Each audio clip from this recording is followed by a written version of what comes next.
you're still in the industry, huh? The Yep. roofing industry. Yep. Still knocking it out. How's that been going? It's been going pretty good. You know, it has its ebbs and flows. You know, now it's going to start picking up. We had a rough little winter this past winter, but it's going to come back around. When I was there, we talked a couple of times about you getting off the truck. You made it off the truck yet? You know what? For the most part, Yeah. For the most part, I'm probably about 90% off. Right on. Yep. So it's definitely a blessing. Finally got to that point.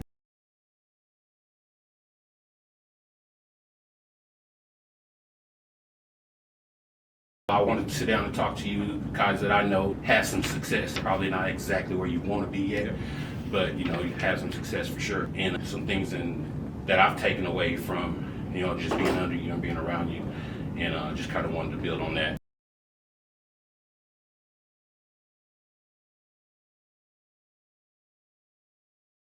What were some of the biggest challenges you faced when first starting Keep It Moving Logistics, and how did you overcome them?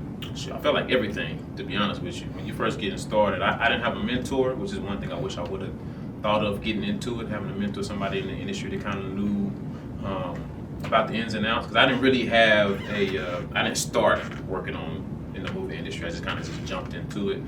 So that was one of the biggest challenges, is just trying to understand the game, price points, dealing with customers, hiring, that whole aspect, and then also I would say dealing with the finances and the budgeting and stuff like that, making sure I knew what my true bottom line was, not just like my gross and my revenue, but my true net, what that was. And dealing and understanding that was probably my biggest challenges.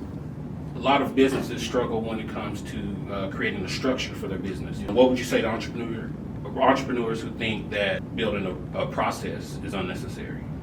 You're definitely thinking the wrong way. Once you have processes and procedures in place, your business starts to run a lot smoother. You're able to do things without you being there. When you don't have any of those stuff, you always are worried about someone following the steps that it takes. If you don't have stuff written down, if you don't have a game plan, if you just go on just a fly-by-night situation, it's just not going to work out for you. You're definitely going to run into a lot of issues that you're not able to resolve very easily without having those processes and procedures. When it comes to processes, I also noticed that payment processes were big for you guys. Some companies change based on the demand or what's going on in the industry, might offer discounts or stuff. Why have you chosen to stay firm when it comes to pricing? For me, you really got to believe in your service and the quality that you're giving to your clients. We didn't really want to budge on that too much, because then once you start dropping your prices low, and then it's kind of hard to build your prices back up, because people want to kind of stay at that level, right? So if you kind of stay consistent at where you are, it's just a firm price. It is what it is, and and all clients are not for you. Right.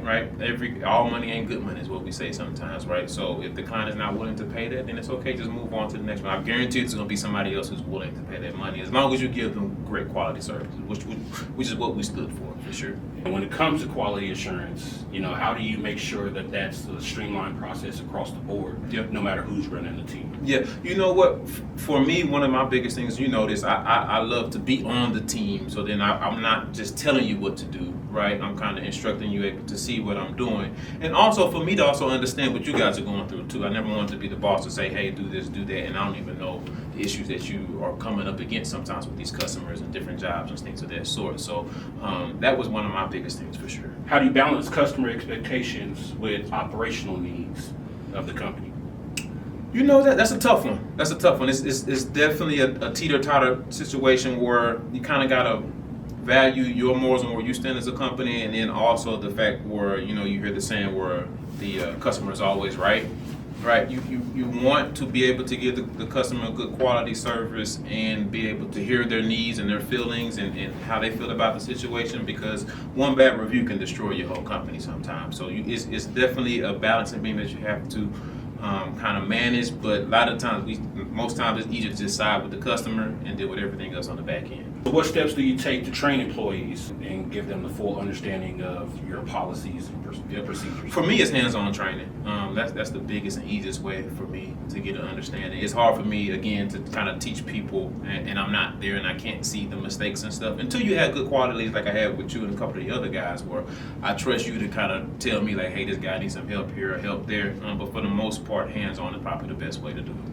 Have you ever had a situation where a customer refused to follow any policies, and how did you handle it? Yeah, I've had a couple of those situations.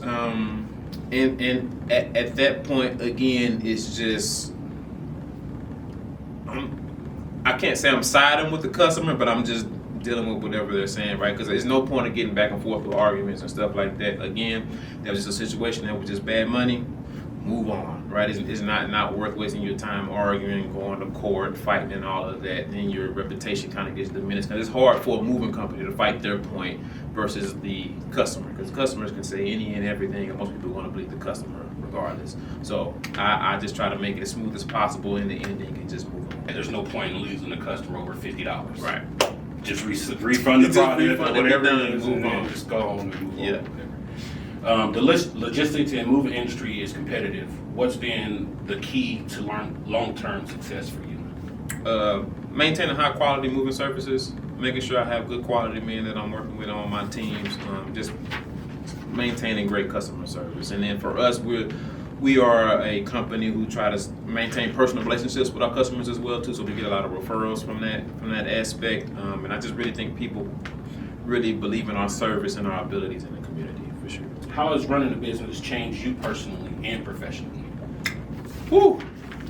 Personally, it's definitely allowed me to have thicker skin. Dealing with the ups and downs and flows of just business on a day-to-day and just on a yearly basis, just understanding that every day is not going to be a great day, every day is not going to be a good day, but every day is not going to be a bad day or a worse day, right? Just kind of staying even keeled throughout that process has definitely helped me grow as a man. And I'm able to implement that to my family as well too, right? I'm able to show them, what I try to do is show them the things that go wrong and how I deal with those problems, right? Because a lot of times when we deal with younger generations and stuff, or younger kids, we don't tell them all that we go through. They just see the hurt and pain that we go through, but they don't really understand. So I try to make sure that I'm able to relay that to my kids. One thing that I do know about you is that legacy is important. Yes. Legacy is important to you, and there's a lot of young men that go rushing through life, trying to rush and get to this point, get to that point, or whatnot. The process that you took up to the point of running your business, getting your life in order, finding a wife, starting a family, things like that, the process. What kind of legacy do you want to leave in this industry, and what advice do you have for young entrepreneurs looking to build something sustainable? I guess my biggest legacy I'm going to leave in this industry is that hard work pays off, right? And do right by people, right? You want to be, one of my biggest things is love God and serve people, right? Because a lot of times we forget what we were put on this earth for, is to serve people. And in this industry, that's what you were doing. It's not always about the dollar, right? As long as you're able to serve people and do right by people, the money will always come. So that would be my legacy for what I want to leave to people, is just making sure that you just do right by people, and the money will always follow after that. And then overall, man, I want people to understand is that you're what you're living for is just right now, but the work that you put in is for tomorrow, right? And you're leaving an example for people to follow. Hopefully that's your kids or just someone just looking up to you, want to be in your shoes one day. Understand that it's just not you that you're working for. There's other people that are seeing what you're doing, and then that legacy will continue.